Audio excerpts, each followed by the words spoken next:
Selamat pagi Bapak Ibu sekalian, kita akan masuk ke dalam ibadah kita. Saya undang untuk bangkit berdiri. Kita akan masuk ke dalam saat teduh. Kita arahkan hati, pikiran kita, sungguh kita mau masuk ke dalam hadirat Tuhan.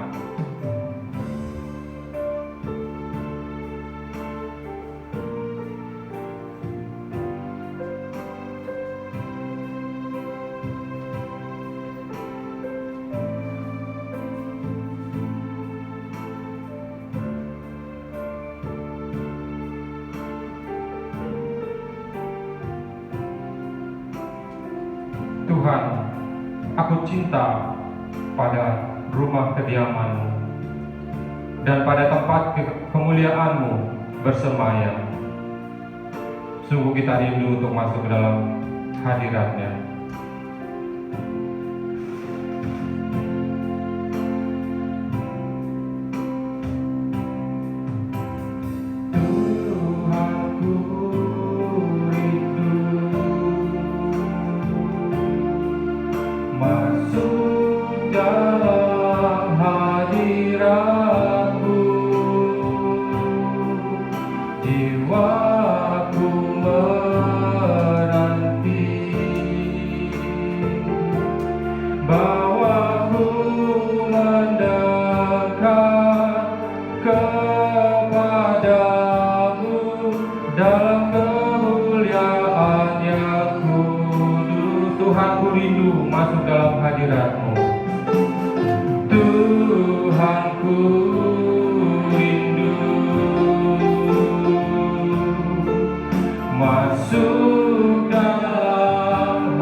Terima kasih ya Bapa, Engkau sungguh baik bagi kami. Kami mau datang kembali hari ini, hari perhentian ya Tuhan, yang Tuhan sediakan bagi kami.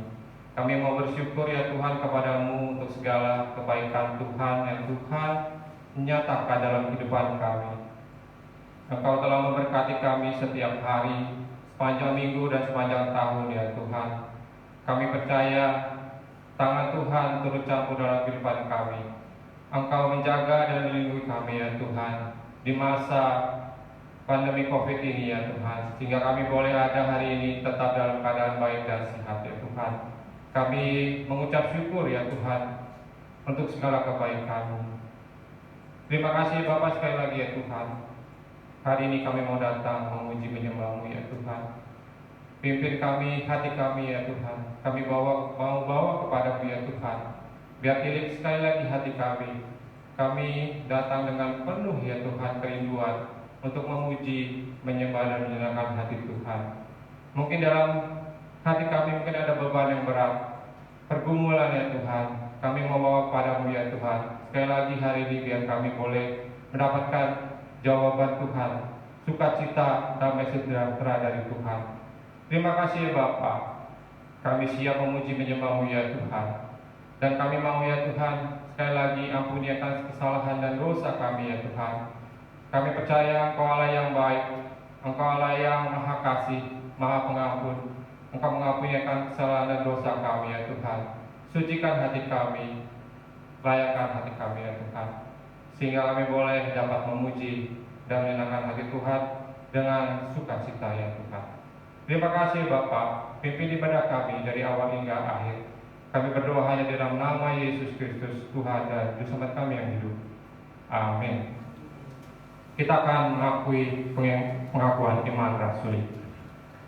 Pengakuan iman rasuli. Aku percaya kepada Allah, Bapa yang Maha Kuasa, Khalik langit dan bumi, dan kepada Yesus Kristus, Anak yang tunggal Tuhan kita, yang dikandung dari Roh Kudus, lahir dari anak darah Maria, yang menderita sengsara di bawah pemerintahan Pontius Pilatus, disalibkan, mati dan dikuburkan, turun ke dalam kerajaan maut. Pada hari yang ketiga, bangkit pula dari antara orang mati, naik ke surga, duduk di sebelah kanan Allah, Bapa yang Maha Kuasa, dan dari sana Ia akan datang untuk menghakimi dan orang hidup dan yang mati. Aku percaya kepada Roh Kudus, gereja yang kudus dan am, persekutuan orang kudus, pengampunan dosa, kebangkitan tubuh, dan hidup yang kekal. Amin. Tetap berdiri. Haleluya, kita bersukacita. Hanya satu janji yang tidak pernah berubah. Semua boleh berubah di dalam dunia ini, tapi ada satu ya, janji Tuhan. Janji Tuhan tidak akan pernah berubah. Walaupun bumi bergoncang, langit berubah, tetap janji Tuhan ya.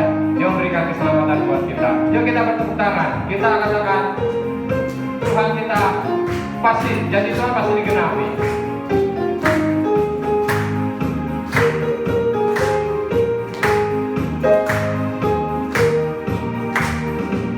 Biar bumi akan berlalu, biar bulan tak bercahaya lagi, biar langit akan tergoncang, matahari tak bersinar lagi, tetapi Tuhan Yesusku tak pernah ingkar janji.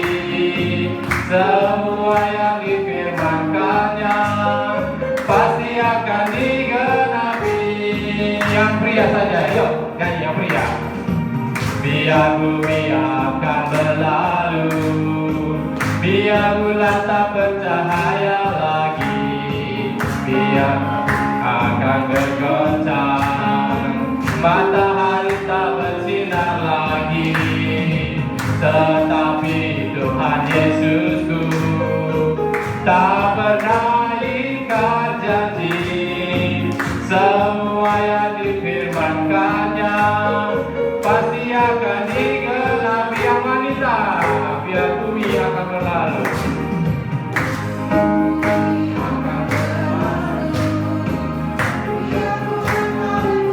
biar bulan tak bercahaya lagi, langit akan bergoncang, matahari tak bersinar lagi. Tuhan Yesus tak pernah ingkar janji.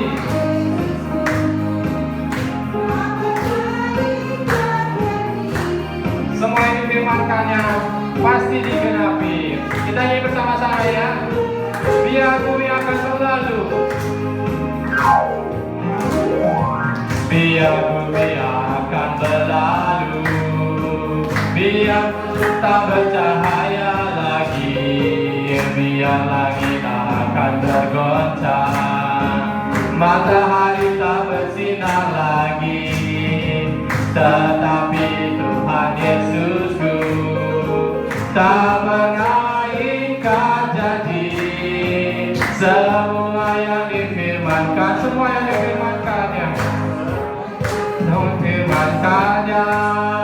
pasti akan digenapi. Amin. Silakan duduk Bapak sekalian. Semua yang difirmankannya pasti akan digenapi. Itulah janji Tuhan bagi kita semua. Itu yang kita imani. Kita akan mempersiapkan hati kita. Hari ini kita akan mendengar firman Tuhan oleh saudara Ari.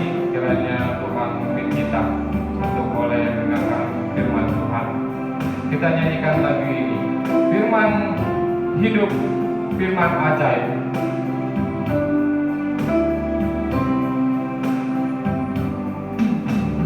Nyanyikan lagu pujian tentang firman hidup. Nyatakanlah keindahan dari firman hidup. Firman hidup dan indah, kuatkanlah imanku.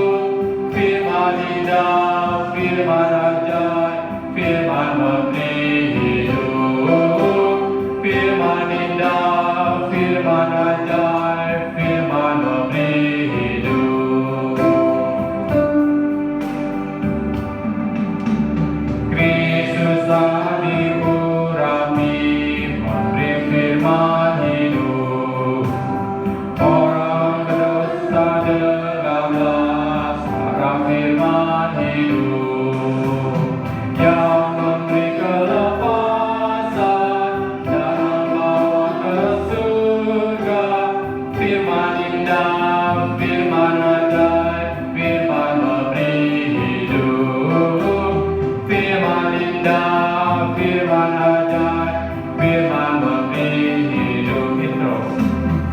Ya, sungguh firman Tuhan itu indah bagi kita, dan firman itu ajaib, boleh mengubah setiap kita, menguatkan iman kita. Mari kita dengarkan pujian bait yang ketiga.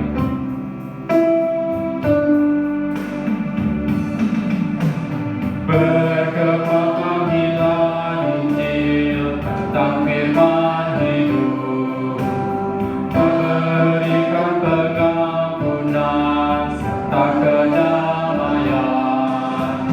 Hanya Yesus juru selamat, menguduskan selamanya. Firman indah, firman ajaib, firman memberi hidup. Firman indah, firman ajaib, sekali lagi firman indah, firman ajaib. Persilakan untuk Bapak dan Saudara hadir membawa firman Tuhan. Firman memberi hidup. Firman indah, firman ajaib, firman memberi hidup.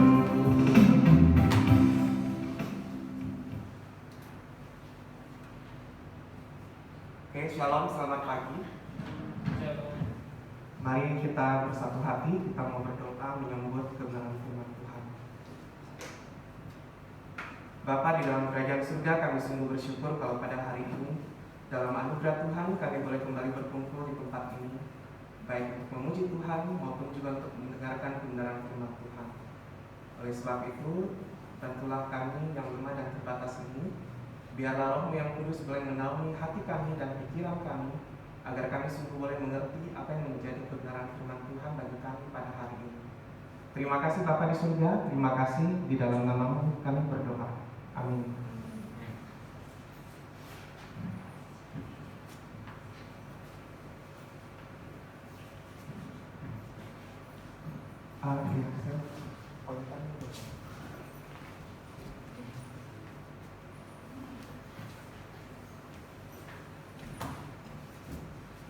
Hari ini kita akan kembali bersama-sama merenungkan satu kebenaran firman Tuhan yang diambil dari surat Yudas pasal yang pertama, ayat yang ke-17 hingga ayat yang ke-23. Saya akan bacakan buat kita semua yang ada di tempat ini. Tetapi kamu, saudara-saudara yang kekasih, ingatlah akan apa yang dahulu telah dikatakan kepada kamu oleh rasul-rasul Tuhan kita, Yesus Kristus.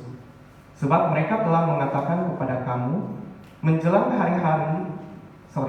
akhir zaman akan tampil pengejek-pengejek yang akan hidup menuruti hawa nafsu kefasikan mereka. Mereka adalah pemecah belah yang dikuasai hanya oleh keinginan-keinginan dunia ini dan yang hidup tanpa Roh Kudus. Akan tetapi kamu, saudara-saudaraku yang kekasih, bangunlah dirimu sendiri di atas dasar imanmu yang paling suci dan berdoalah dalam Roh Kudus. Peliharalah dirimu demikian dalam kasih Allah sambil menantikan rahmat Tuhan kita Yesus Kristus untuk hidup yang kekal. Tunjukkanlah belas kasihan kepada mereka yang ragu-ragu. Selamatkanlah mereka dari dengan jalan merampas mereka dari api. Tetapi tunjukkanlah belas kasihan yang disertai ketakutan kepada orang-orang lain juga, dan bencilah pakaian mereka yang dicemarkan oleh keinginan-keinginan dosa. Oke, sedemikian jauh pembacaan firman Tuhan kita pada hari ini. Kiranya kita boleh diberkati dengan pembacaan firman Tuhan hari ini. Jika kita melihat secara kasat mata, di dalam Perjanjian Baru terdapat surat yang panjang, ada juga terdapat surat yang pendek. Dan seringkali ketika kita mengidentikan surat yang pendek itu, kita melihat kepada surat Rasul Paulus kepada Filemon. Namun ternyata di samping surat Filemon, surat Yudas juga ini adalah surat yang paling singkat dalam Perjanjian Baru. Surat ini dituliskan oleh saudara kandung Yakobus, yaitu Yudas. Dalam hal ini berarti Yudas ini juga adalah saudara Tuhan Yesus. Berarti yang menulis surat ini bukanlah Yudas Iskariot. Jika Yakobus menuliskan suratnya kepada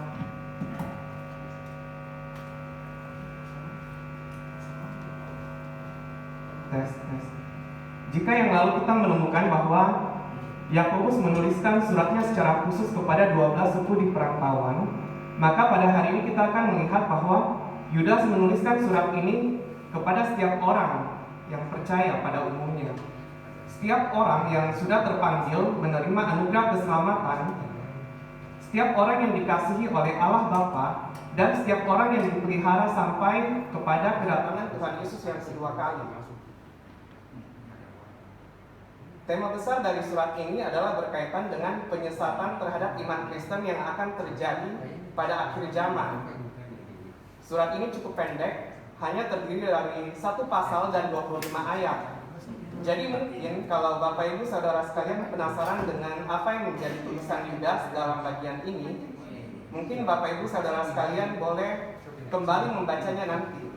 Namun dalam kesempatan ini saya mengajak kita semua untuk melihat bagian yang sudah saya bacakan tadi dan sudah kita perhatikan bersama, yaitu di dalam ayat 17 hingga ayat yang ke-23. Sebelumnya mari kita kembali memperhatikan ayat yang ke-17 hingga ayat yang ke-19.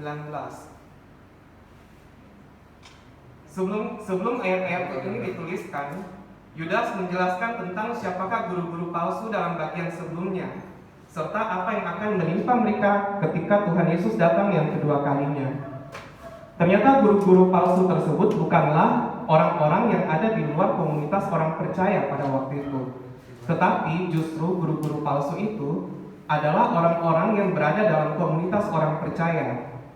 Jika Bapak Ibu Saudara sekalian mengingat pengajaran Tuhan Yesus yang berkaitan dengan lalang di antara gandum ataupun kambing di antara domba, atau gambaran-gambaran lain yang Tuhan Yesus pergunakan, itulah yang merupakan gambaran guru palsu di antara komunitas orang percaya pada waktu itu. Kedua jenis yang berbeda ini dibiarkan hidup bersama untuk sementara waktu, dan akhirnya pada saat kedatangan Tuhan Yesus yang kedua, barulah mereka dipisahkan.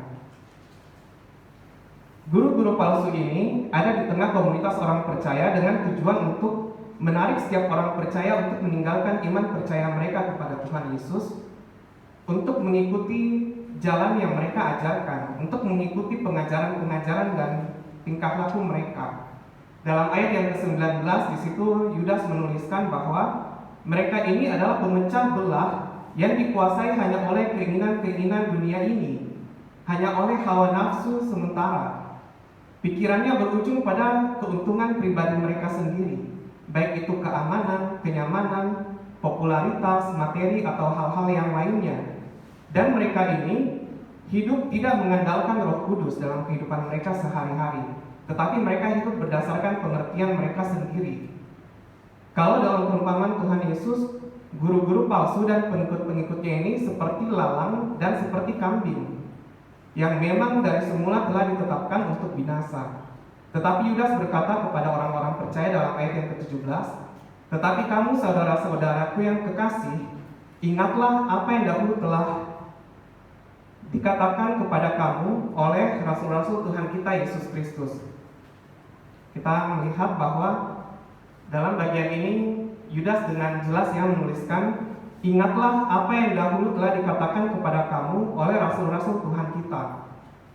Yudas kembali mengingatkan bahwa mereka telah mendengarkan pengajaran yang sehat dari para rasul. Pengajaran yang sehat itu menimbulkan atau menumbuhkan iman yang benar di hadapan Tuhan. Yudas berkata juga, jangan lupakan pengajaran yang sehat itu. Mungkin gambaran sederhananya seperti ini. Ketika orang tua mau mendaftarkan anak mereka ke sekolah, tentu orang tua akan memilih sekolah yang terbaik, sekolah yang dapat mengajarkan hal-hal yang benar kepada anak mereka. Nah, sama halnya ketika mereka sudah memilih satu sekolah yang bagi mereka itu yang terbaik buat anak mereka, tetapi ketika anak mereka pulang sekolah dan mengulangi pelajaran yang ada di sekolah, secara khusus mungkin pelajaran berhitung ya pada waktu itu, mereka mendengar anaknya ini berhitung 1 tambah 1 kok sama dengan 4. Rasanya ada yang aneh gitu. Tapi ketika orang tua ini berkata kepada anaknya, "Nah, bukannya 1 tambah 1 itu sama dengan 2 ya, bukan sama dengan 4. Anak ini menjawab, "Loh, Miss atau Mister di sekolah ngajarnya seperti itu, jadi otomatis itu yang benar, Pak." Nah, jika Bapak Ibu saudara sekalian berada dalam posisi orang tua itu yang sudah mengetahui hal yang benar bahwa 1 tambah 1 itu sama dengan 2 dan bukan 4, kemudian mendapati ada kekeliruan di dalam cara anak ini mengolah pelajaran yang disampaikan, atau mungkin memang gurunya salah mengajarkan gitu ya, apa yang akan menjadi respon Bapak Ibu saudara sekalian? Tentunya kita akan berusaha untuk mengajarkan hal yang benar kembali kepada anak itu. 1 tambah 1 itu sama dengan 2 dan bukan 4. Kemudian setelah kita mengajarkannya, kita ke sekolahnya, kita berdiskusi dengan guru yang mengajarkannya ini. Kenapa sih bisa mengajarkan hal itu? Apakah memang dia mengajarkan seperti itu atau anaknya ini yang salah menangkap? Nah, kalau seandainya memang gurunya yang mengajarkan seperti itu, kita mencoba untuk berdiskusi. Tapi kalau seandainya tidak berhasil, berarti kita harus ke kepala sekolahnya gitu ya, untuk mengklarifikasi hal ini. Jadi singkatnya, kita sebagai orang tua yang berusaha untuk memberikan yang terbaik untuk anak-anaknya, pasti tidak akan memberikan yang asal-asalan gitu ya. Kalau dalam hal pelajaran sekolah saja sudah seperti ini, gurunya memberikan pengertian yang salah, tentu itu akan mempengaruhi cara fondasi berpikir mereka dan cara mereka berpikir. Kalau mereka dari kecil ditanamkan 1 tambah 1 sama dengan 4, akan terbawa sampai tua jika itu tidak diperbaiki. Jadi itu tidak hanya mempengaruhi fondasi berpikir, tapi juga cara berpikir. Demikianlah juga yang berusaha disampaikan oleh Yudas dalam bagian ini. Ingatlah apa yang dahulu telah dikatakan kepada kamu oleh rasul-rasul Tuhan kita, Yesus Kristus. Ingatlah setiap pengajaran yang menjadi fondasi iman kamu, sehingga kamu tidak gampang diombang-ambingkan oleh guru-guru palsu itu. Jangan sampai orang-orang percaya, kalian, orang-orang percaya pada waktu itu melenceng dari ajaran sehat dan mengikuti guru-guru palsu itu. Baik apa yang diajarkannya maupun apa yang dilakukannya. Kemudian dalam bagian berikutnya, dalam ayat yang ke-20 hingga ayat yang ke-21, Yudas juga memberikan satu arahan agar mereka tidak melenceng dari ajaran sehat. Ini adalah satu benang merah dari bagian yang sebelumnya. Jadi setiap orang, agar mereka tidak melenceng dari ajaran yang sehat itu, mereka mempunyai satu tanggung jawab pribadi di hadapan Tuhan. Dan dasar dari tanggung jawab pribadi itu adalah karena mereka mengasihi Tuhan. Tanggung jawab pribadi itu adalah mereka harus membangun diri di atas dasar iman yang paling suci dan berdoa di dalam Roh Kudus. Nah, di dalam Roma pasal 10 ayat yang ke-17 di situ dituliskan, jadi iman timbul oleh pendengaran dan pendengaran oleh firman Kristus. Oleh sebab itu, dari tulisan Rasul Paulus dalam Roma ini, kita melihat bahwa dasar iman kita yang paling suci itu adalah setiap hal yang disampaikan oleh Tuhan Yesus yang dituliskan dalam keempat Injil, maupun apa yang dituliskan dalam Alkitab kita, serta apa yang diajarkan oleh para rasul maupun juga hamba-hamba Tuhan pada saat ini. Hal ini berkaitan dengan pengajaran-pengajaran dasar yang menjadi fondasi iman percaya kita. Tidak hanya itu, pengajaran ini juga berkaitan dengan nilai-nilai etis yang menjadi pegangan kita sebagai orang percaya. Inilah kewajiban setiap orang percaya secara pribadi di hadapan Tuhan, yaitu untuk membangun diri secara pribadi dan bertanggung jawab untuk mengenal siapakah Tuhan yang benar. Ketika mereka mengenal Tuhan yang benar, mereka membangun diri di atas fondasi iman yang benar. Ketika mereka memasuki komunitas orang percaya, mereka juga dapat membangun komunitas orang percaya itu menjadi komunitas yang benar dan bertanggung jawab di hadapan Tuhan. Kemudian kewajiban yang lainnya adalah berdoa di dalam Roh Kudus gitu ya. Topik ini sudah pernah disampaikan di tahun yang lalu. Intinya adalah setiap orang yang percaya, yang menerima Tuhan Yesus sebagai satu-satunya Tuhan dan Juru Selamat, itu akan mendapatkan Roh Kudus yang akan mengisi hati dan pikiran mereka dalam kehidupan mereka sehari-hari. Oleh sebab itu, orang Kristen tidak hanya akan berdoa untuk pemenuhan kebutuhannya sendiri, tapi juga orang Kristen akan berdoa untuk hal-hal lainnya yang berkenan di hadapan Allah Bapa kita. Namun esensi dalam berdoa dalam Roh Kudus dalam bagian ini adalah memiliki relasi yang intim dengan Tuhan. Memiliki relasi yang intim dengan Tuhan itu berarti terbuka apa adanya di hadapan Tuhan kita. Tidak ada yang tersembunyi di hadapan bagi Tuhan ketika Dia melihat kita. Dan memang kita tidak dapat menyembunyikan apapun dari Tuhan kita. Kemudian inti berikutnya dari relasi yang intim itu adalah peka dengan apa yang Tuhan kehendaki untuk dilakukan dalam kehidupan sehari-hari. Relasi yang intim dengan Tuhan juga memiliki dampak pada iman percaya kita.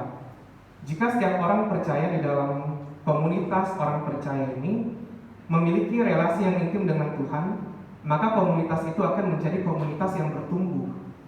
Tidak hanya menjadi komunitas yang bertumbuh, tapi komunitas itu akan menjadi komunitas yang solid dalam hal pengajaran tentunya. Dan kalau solid dalam hal pengajaran, berarti komunitas itu tidak gampang diombang-ambingkan oleh rupa-rupa angin pengajaran pada zaman ini. Mereka akan saling menjaga, mereka punya filter yang solid, sehingga setiap pengajaran yang masuk dapat mereka saling bersama, dan akhirnya yang ada dalam komunitas itu adalah pengajaran-pengajaran yang sehat.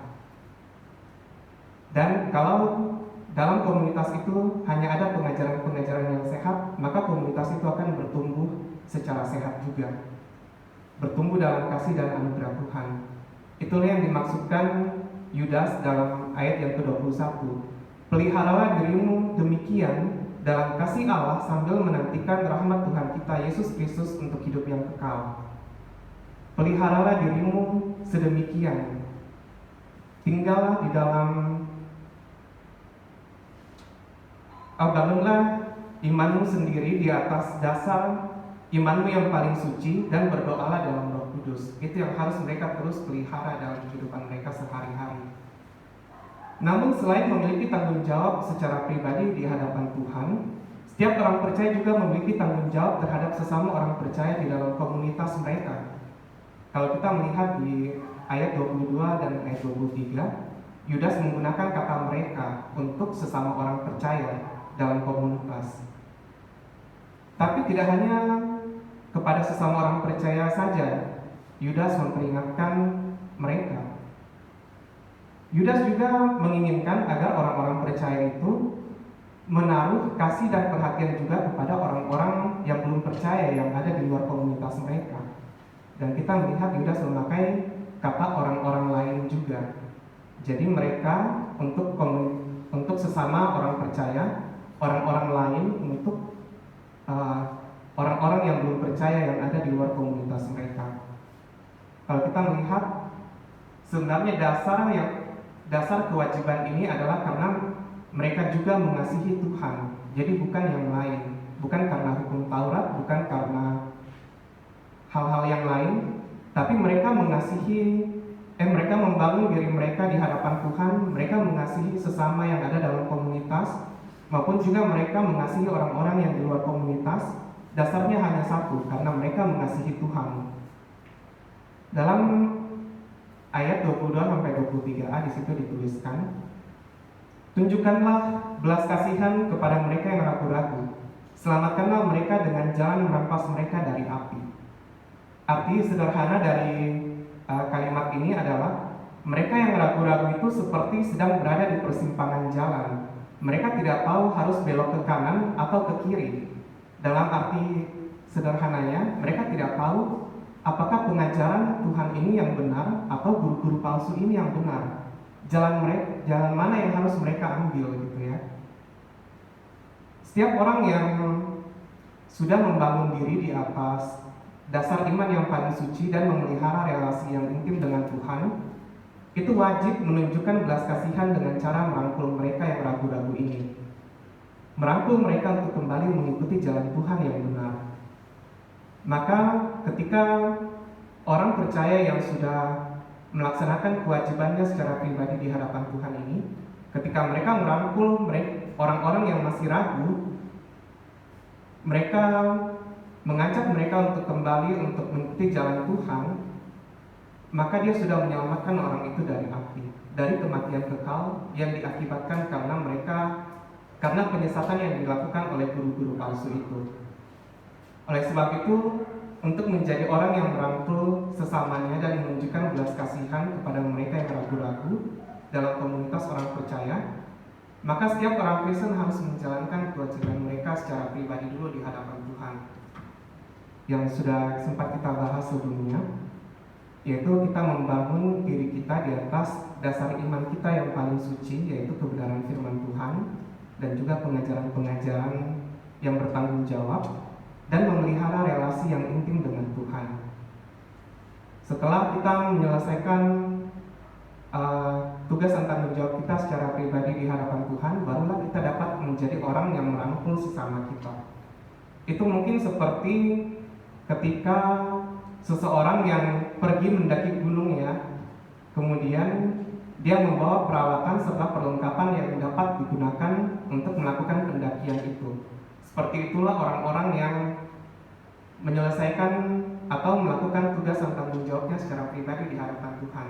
Mereka ada persiapan untuk melakukan pendakian. Sedangkan orang-orang yang masih ragu-ragu itu seperti orang yang tidak punya persiapan dan mau melakukan pendakian. Nah, ketika berada dalam kesulitan, tentu hanya orang yang memiliki peralatan dan perlengkapan yang utuh, yang tepat, yang dapat memberikan pertolongan kepada temannya ketika dia sedang berada di dalam kesulitan gitu ya. Oleh sebab itu, kiranya gambaran ini boleh memberikan arahan yang jelas bagi kita, agar kita juga terus boleh mempersiapkan hati kita, mempersiapkan diri kita untuk boleh menjadi penolong bagi sesama kita di dalam komunitas. Mari kita menunjukkan sikap kita untuk merangkul mereka yang mungkin masih ragu-ragu atau mungkin cuek terhadap iman Kristen gitu ya, atau rapuh terhadap iman percaya mereka. Namun ternyata tidak hanya sampai di situ. Yudas juga menuliskan bahwa kepada orang-orang yang di luar pun kamu wajib menjadi saksi Kristus bagi mereka. Kesaksian hidupmu itu sangat penting, karena itulah yang menjadi daya tarik mereka untuk mengenal Kristus. Jadi kalau kita melihat surat Yudas ini kembali mengingatkan kita bahwa ada tantangan yang dihadapi oleh orang percaya pada masa pelayanan Yudas maupun juga para rasul yang lain. Salah satunya adalah berkaitan dengan pengajaran yang tidak sehat atau yang tidak berdasarkan Alkitabiah. Pengajaran ini disampaikan oleh guru-guru palsu. Kalau kita mengimani apa yang dituliskan dalam Alkitab bahwa tidak ada sesuatu yang baru di bawah kolong langit ini, maka pada saat ini pun kita sedang berhadapan dengan pengajaran-pengajaran yang tidak sehat.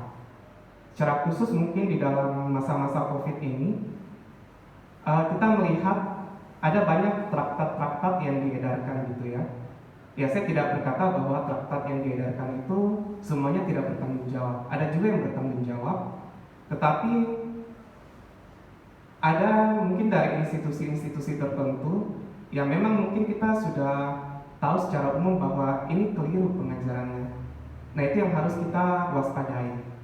Tidak hanya itu, kalau kita melihat generasi sekarang yang mainnya YouTube atau podcast gitu ya, itu juga banyak YouTuber-YouTuber Kristen dari aliran-aliran yang lain gitu ya, yang harus kita benar-benar cermati. Kita tidak bisa kita tidak bisa menerima pengajaran mereka dengan mentah-mentah, harus tetap difilter oleh firman Tuhan.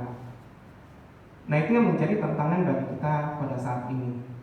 Mungkin guru-guru palsu itu tidak dalam bentuk manusia, bisa jadi dalam bentuk media, sama seperti yang tadi sudah saya sampaikan, contohnya traktat, YouTube atau podcast gitu ya.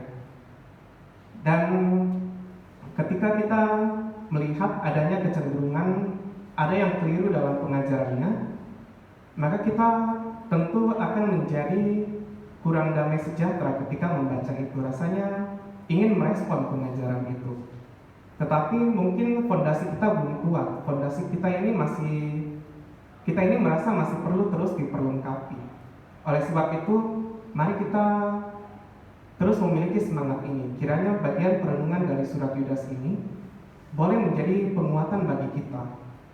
Sebab inti dari pengajaran yang disampaikan oleh Yudas adalah pengajaran yang sehat disertai dengan relasi yang intim dengan Tuhan itu akan menghasilkan iman yang sehat, iman yang kokoh di hadapan Tuhan, dan iman yang tidak gampang diombang-ambingkan oleh pengajaran-pengajaran pada saat ini.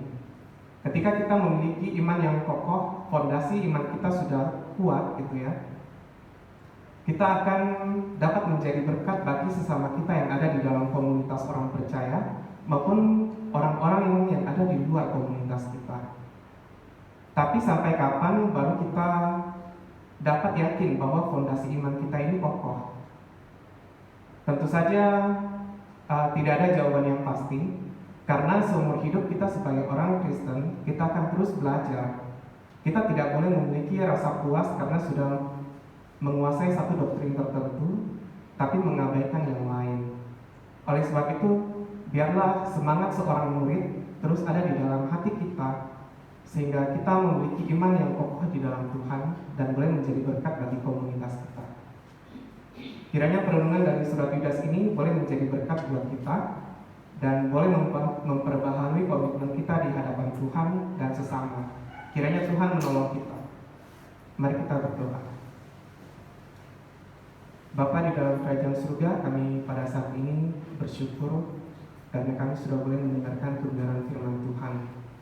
Bapa, kami sadar bahwa kami lemah dan terbatas.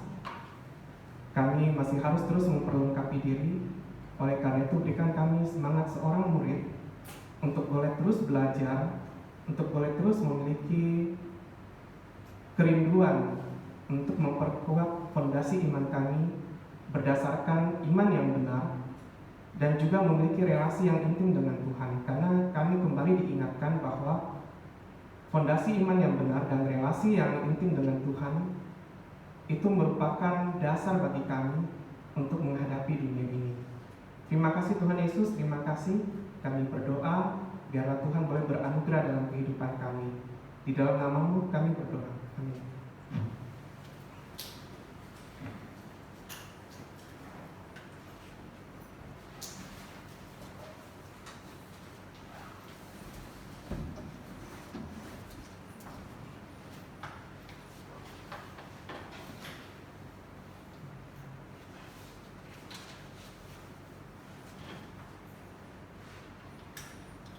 Selamat pagi Bapak Ibu Saudara yang kasih dalam Tuhan. Kita hari ini ada peneguhan untuk pengurus komisi youth remaja pemuda kita ya sebagai generasi penerus ya bagi gereja kita ya, kita bersyukur.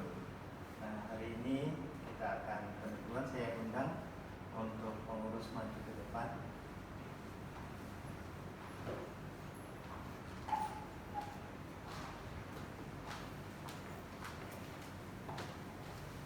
Menghadap ke sini. Yang munduran lagi.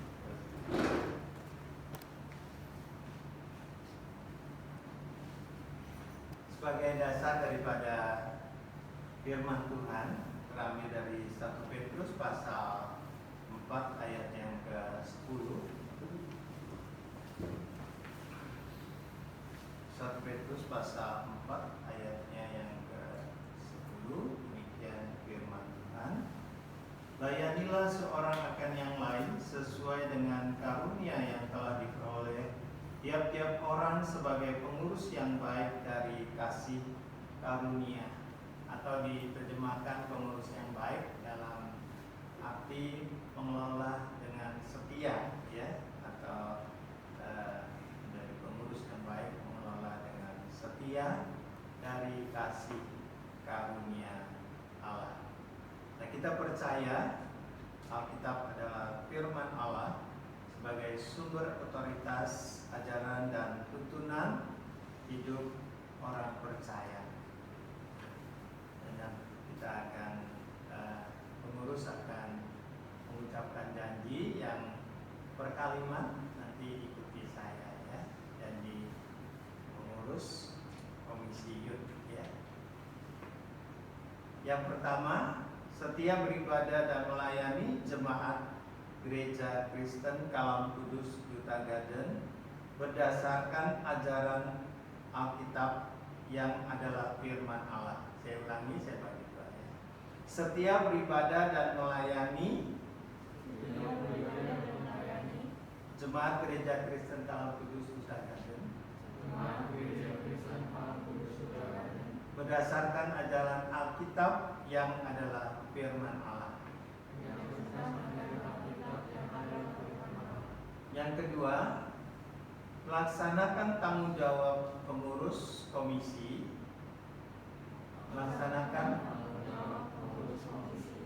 sesuai tata dasar dan tata laksana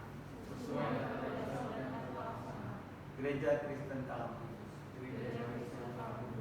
serta berupaya hidup kudus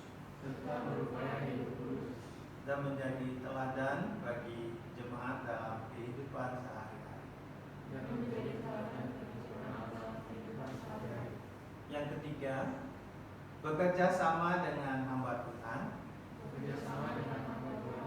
majelis, antar pengurus komisi serta aktivis,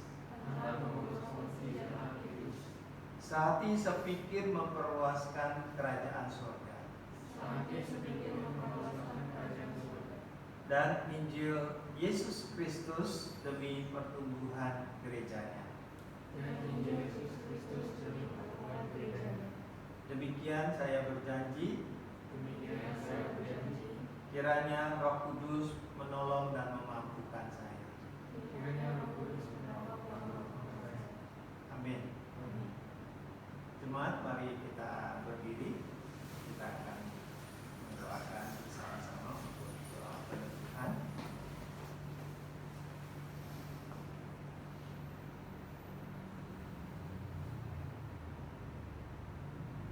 Demi nama Allah Bapa, Putra dan Roh Kudus, saya selaku hamba Tuhan meneguhkan saudara-saudara sebagai pengurus komisi youth.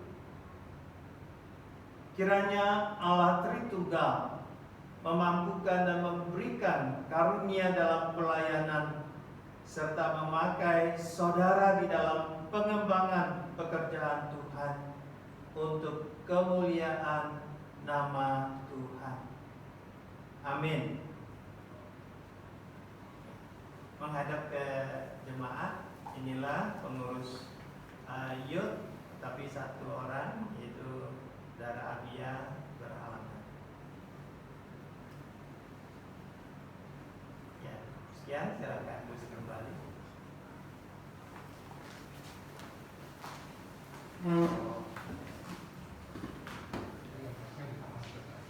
Gak apa-apa. Berarti waktu pandemi COVID. Ya, saya serahkan kembali kepada saudara.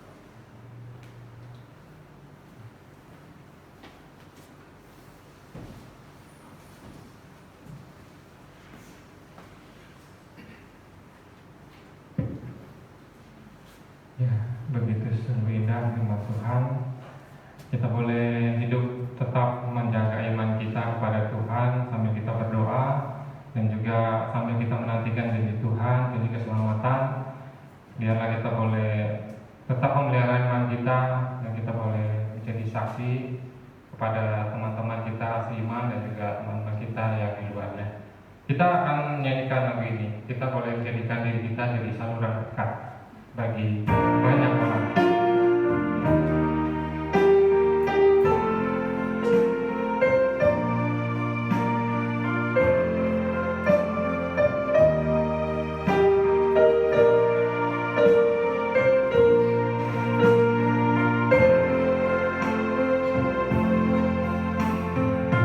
Dalam dunia yang peduliku, banyak keluran besar, bawa terangnya ke tempat gelap itu yang susah dihiburkan. Jadikan aku saluran berkat dan pemancar kasih Kristus. Dengar doaku dan jadikanku saluran berkat bagi umatnya.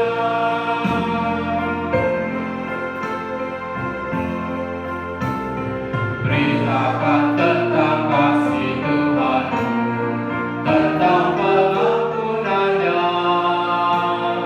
Bawalah mereka kepadanya dengan saksi hidupku.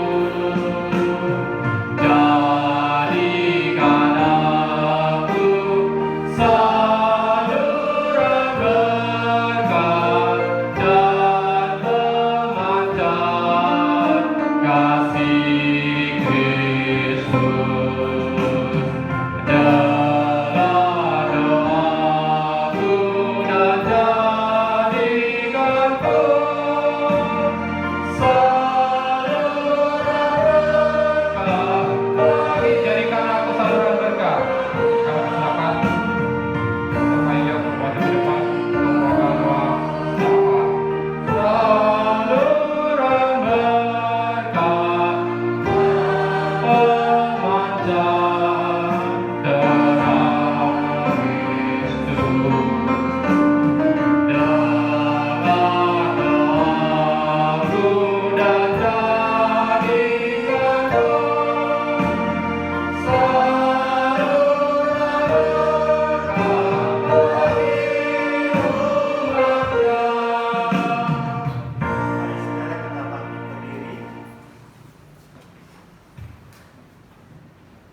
Kita akan menaikkan doa syafaat. Kita terus berdoa mohon belas kasihan Tuhan untuk bangsa negara kita dalam wabah pandemi COVID-19 ini.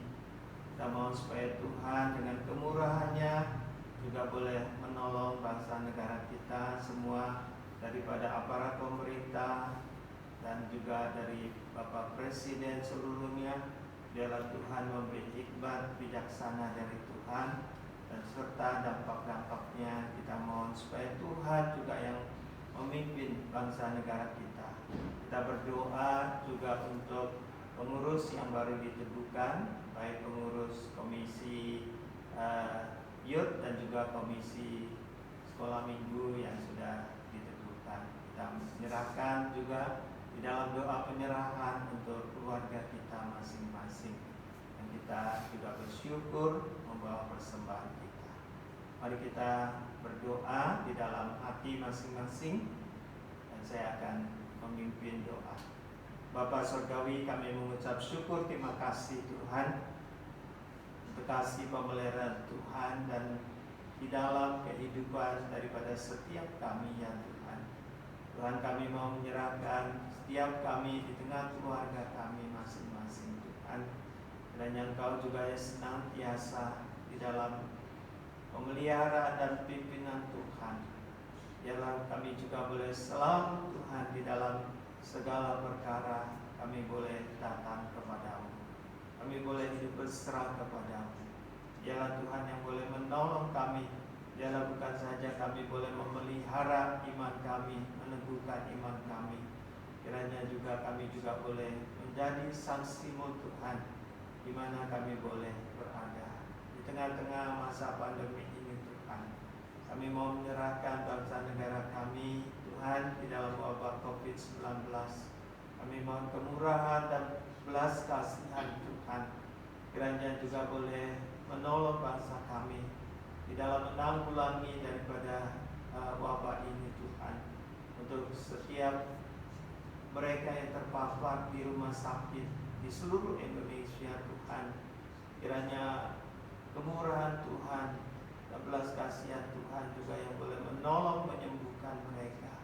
Para medis, para dokter, perawat yang menanganinya, biarlah Tuhan juga melindungi, menjaga mereka, maupun mereka tidak secara langsung dan mereka juga melayani bertugas di berbagai rumah sakit. Tuhan juga yang melindungi para medis Tuhan. Kami menyerahkan para pemimpin bangsa negara kami Tuhan. Biarlah Tuhan memberi hikmat dari presiden, wakil presiden, seluruh menteri, dari gubernur sampai ke bawah Tuhan. Biarlah mereka juga boleh sungguh mendapatkan hikmat pertolongan Tuhan di dalam menjalankan pemerintahan ini dengan takut akan Tuhan. Tuhan, kami mau menyerahkan dampaknya daripada COVID ini, wabah ini Tuhan. Kiranya Tuhan juga terus memimpin bangsa negara kami Tuhan, hingga tidak terpuruk secara ekonomi maupun juga di dalam lapangan pekerjaan. Mereka yang kekurangan tidak ada pekerjaan karena PHK Tuhan. Kami menyerahkan ke dalam tangan-Mu Tuhan. Kami mau berdoa ke depan Tuhan. Kami percaya semua di dalam kasih anugerah Tuhan, di dalam kehidupan setiap jemaat-Mu juga ya Tuhan. Kami serahkan pengurusan youth yang sudah baru diteguhkan, dan juga pengurus komisi sekolah minggu yang sudah diteguhkan. Tuhan, biar Engkau juga memakai mereka, memperlengkapi mereka, memberikan karunia, memakai mereka untuk dapat melayani Tuhan dengan setia di dalam kepengurusan mereka. Kami bersyukur kepada-Mu Tuhan, dan untuk segala berkat yang Tuhan berikan, yang kami boleh bawa di dalam persembahan kami ya Tuhan. Baik yang kami bawa ke rumah Tuhan, baik yang kami transfer, semuanya Tuhan kami menyadari karena berkat yang daripada Tuhan. Tuhan, pakai persembahan yang boleh dibawa kepada-Mu Tuhan untuk memperluas pelayanan dan pekerjaan Tuhan. Terima kasih Bapa. Dengan doa seru kami, hanya di dalam nama Tuhan Yesus kami menaikkan doa ini dan syukur kami. Amin. Mari kita mengakhiri ibadah kita dengan menaikkan pujian doksologi. Setelah itu kita boleh menerima berkat Tuhan.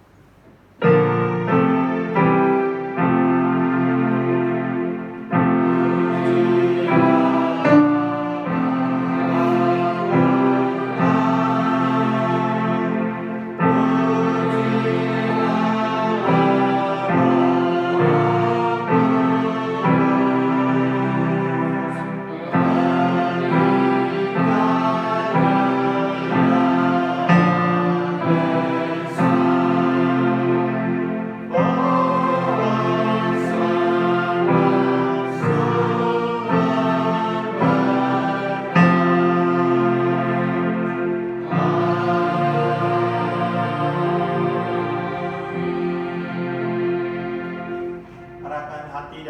saudara sekalian yang ada di sini maupun juga yang ada di rumah, dan terimalah berkatnya dari Tuhan. Kiranya kasih karunia dari Allah Bapa dan damai sejahtera dari Tuhan Yesus Kristus serta persekutuan Roh Kudus memberikan kekuatan, pertolongan, pimpinan, penyertaan, serta berkat mulai dari saat ini sampai selama-lamanya. Amin.